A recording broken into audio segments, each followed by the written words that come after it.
Hello बच्चों, जैसा कि आपको पता है पिछले वीडियो में हमने आपको क्लास 10th मैथ एनसीईआरटी के जो है 1.1 के बारे में बताया था। आज हम आपको 1.2 से रिलेटेड जितने भी सवाल हैं उनको आपको सॉल्व कराएंगे। तो देखते रहिए हमारे वीडियो को आगे 1.2 के सवाल किस तरीके से सॉल्व होंगे।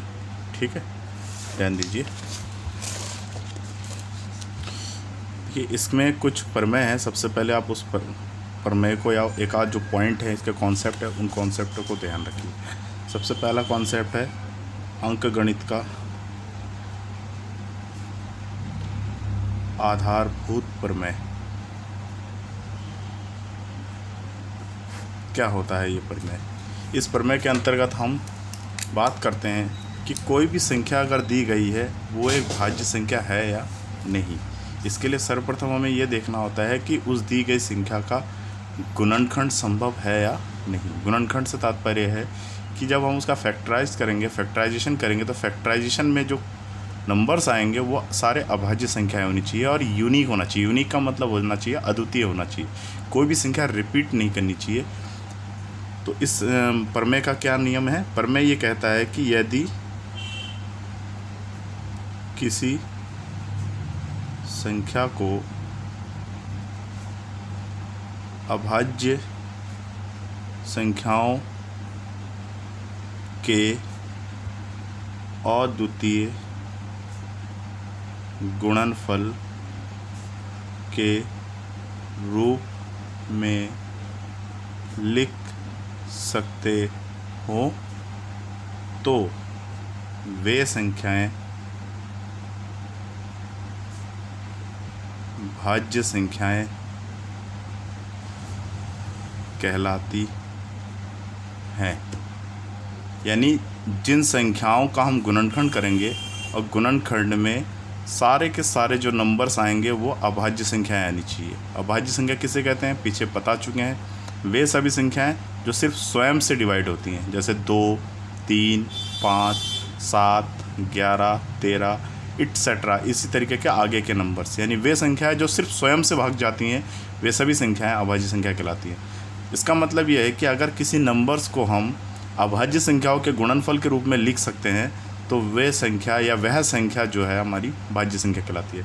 जैसे अगर मैं एग्जांपल की बात करूं, जैसे मैंने मान लिया 3003 है एक संख्या, तो 3003 का अगर हम फैक्टर करेंगे, 3003 का अगर हम फैक्टर करते हैं, गुणनखंड करते हैं, तो 3 से जाएगा पहला। ठीक, 3 से पहला गया 1001 बार में। अब अगर हम इसे देना चाहे 3 से या 2 से तो ये नहीं जाएगा। तो कितना आएगा फैक्टर इसका? ये होना चाहिए। तो 3 गुणा 1001।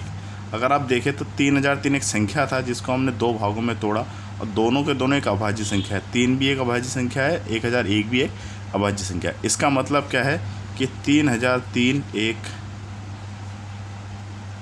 भाज्य संख्या है जो कि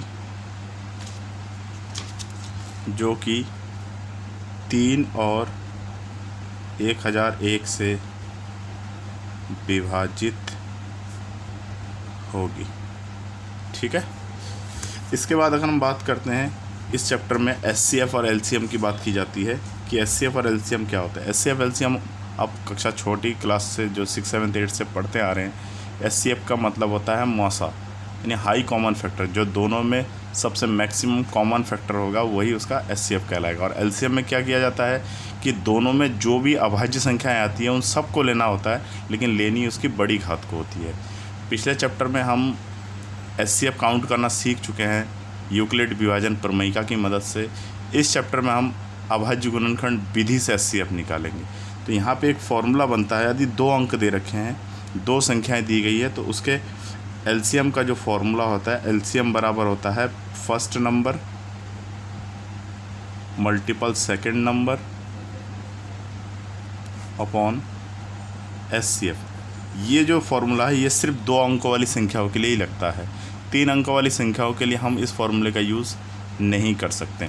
तो कुछ सवालों की मदद से हम बताएंगे आपको कि एचसीएफ और एलसीएम कैसे निकाला जाता है। ऊपर वाला क्वेश्चन आपको समझ में आ गया होगा। अंकगणित का आधारभूत प्रमेय क्या कहता है, यदि किसी संख्या को अभाज्य संख्याओं के अद्वितीय गुणनफल के रूप में लिख सकते हैं तो वे संख्याएं भाज्य संख्याएं कहलाती हैं। उसके लिए एक मैंने उदाहरण बताया कि 3003 एक नंबर्स है, क्या ये भाज्य संख्या है। प्रश्न ये उठता है कि क्या ये भाज्य संख्या है। तो 3003 का गुणनखंड किया तो देखा 3 और 1001 उसका फैक्टर में आया, तो 3003 एक भाज्य संख्या होगी। क्यों होगी, क्योंकि ये 3 और 1001 से विभाजित होगी। ठीक, उसके बाद हम बात कर रहे हैं एचसीएफ और एलसीएम की। एचसीएफ और एलसीएम हम छोटी क्लासों में पढ़ चुके हैं, कक्षा 6, 7, 8 में पढ़ चुके हैं कि एचसीएफ क्या होता है, एलसीएम क्या होता है। जहाँ पे मैक्सिमम वैल्यू निकाली जाती है दोनों में उभयनिष्ठ, वहाँ एचसीएफ काउंट किया जाता है। जहाँ पर एलसीएम लो कॉमन मल्टीपल जो निकाला जाता है, यानी दोनों में सबसे कॉमन वैल्यू मैक्सिमम पावर के साथ, वो हमारा क्या देता है, एलसीएम देता है। और मिनिमम पावर के साथ जो हमें वैल्यू मिलती है दोनों में कॉमन, वो हमें एचसीएफ देता है। ठीक है, अब जैसे कुछ एग्जांपल लेते हैं। एग्जांपल में मैंने ले लिया 96 और 404। मुझे इस क्वेश्चन का अभाज्य गुणनखंड विधि से एचसीएफ व एलसीएम ज्ञात करना है। ठीक, ज्ञात करना है। तो उसके लिए मैं क्या करूँगा, सबसे पहले मैं इन सब के कॉमन फैक्टर निकालूंगा, यानी गुणनखंड निकालूंगा। सबसे पहले गुणनखंड निकालूंगा, उसके बाद इनके कॉमन वैल्यू निकालूंगा। तो 96 का अगर हम निकालना चाहे, 2 से जाएगा, 2 तिया 6, 2 चौक 8, 2 अट्ठे 16, फिर 2 से 2 दूनी 4, 2 चौक 8, 2 एक कम 2, 2 दूनी 4, 2 छिंग 12, 2 तिया 6, 3 एक कम 3। तो कितना आ रहा है, 2 की घात आ रहा है आपका 1, 2, 3, 4, 5 गुणा 3 की घात 1। और अगर हम 404 का निकालें तो 404 का कितना जाएगा, 2 से दे देते हैं 202, फिर 2 से देते हैं 2 एक कम 2 0, 2 एक कम 2। क्या ये अब किसी से जाएगा, देखते हैं ट्राई करके। 3 से, 3 तिया 9 नहीं जाएगा, 4 तिया 4 से नहीं जाएगा। ठीक है, तो ये जाएगा आपका 2 2 और 101 से ही जाएगा। तो इसका फैक्टर आएगा 2 की घात 2 गुणा 101। देखिए क्या होता है, सबसे बड़ी बात, अभाज्य गुणनखंड निकालने के लिए आपको छोटी क्लास में विभाजन पढ़ाया गया होगा कि कौन सी संख्या 2 से भाग जाती है, कौन सी संख्या 3 से भाग जाती है, कौन सी संख्या 4 से भाग जाती है, कौन सी संख्या 5 से भाग जाती है। ठीक है, 2 से भाग जाने के लिए क्या नियम है, किसी भी संख्या के इकाई का अंक अगर 0 और 2 है तो 2 से ज़रूर जाएगा। 3 के लिए नियम आपने पढ़ रखा है, 4 के लिए नियम आपको पता है। ठीक है, 3 के लिए क्या है, संख्याओं का योग 3 से विभाजित होना चाहिए। 4 के लिए क्या है, अंतिम 2 संख्याएँ जो है दी गई संख्या के अंतिम के 2 अंक जो है 4 से विभाजित होना चाहिए, तो पूरी संख्या 4 से विभाजित हो जाती है। 5 के लिए नियम आपको पता ही है, 0 होना चाहिए इकाई का अंक या 5 होना चाहिए, तो 5 से विभाजित होती है। इस तरीके से 11 से, 13 से, 15 से इनके भाग के नियम हैं और इन नियमों का आपको पता होना चाहिए। ठीक है, तो यहाँ पे हम बात कर रहे हैं 96 और 404 का अभाज्य गुणनखंड विधि से एचसीएफ और एलसीएम कैसे ज्ञात करेंगे। तो सबसे पहले हमने दी गई संख्याओं का गुणनखंड निकाला, फैक्टर निकाला। 96 का फैक्टर आया 2 की पावर 5 इंटू 3 की पावर 1, और 404 का जो फैक्टर आया वो आया 2 की घात 2 इंटू 101। अब हम बात करते हैं कि हम एचसीएफ कैसे निकालें और एलसीएम कैसे निकालें।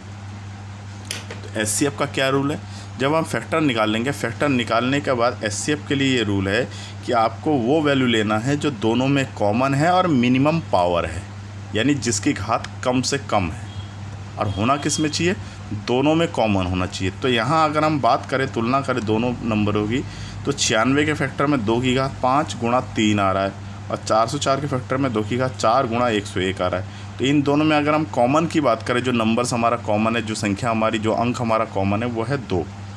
तो एचसीएफ में लिया क्या जाता है, सबसे कम घात का उभयनिष्ठ मान। क्या लिया जाता है, सबसे कम घात का उभयनिष्ठ मान।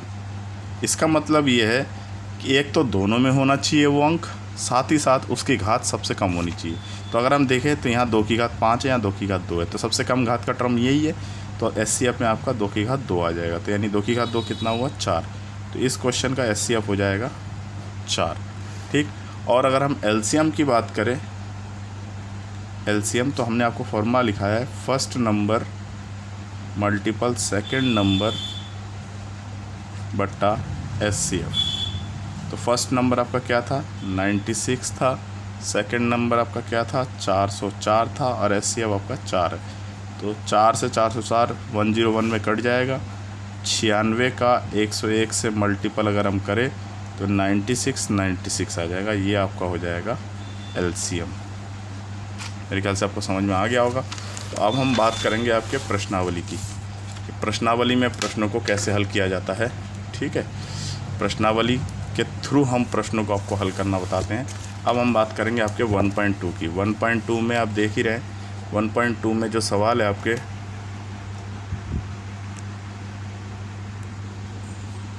उसमें निम्नलिखित संख्या को अभाज्य गुणनखंड के रूप में व्यक्त कीजिए। दिया हुआ है फैक्टर 140 है, 156 है, 3825 है, 5005 है।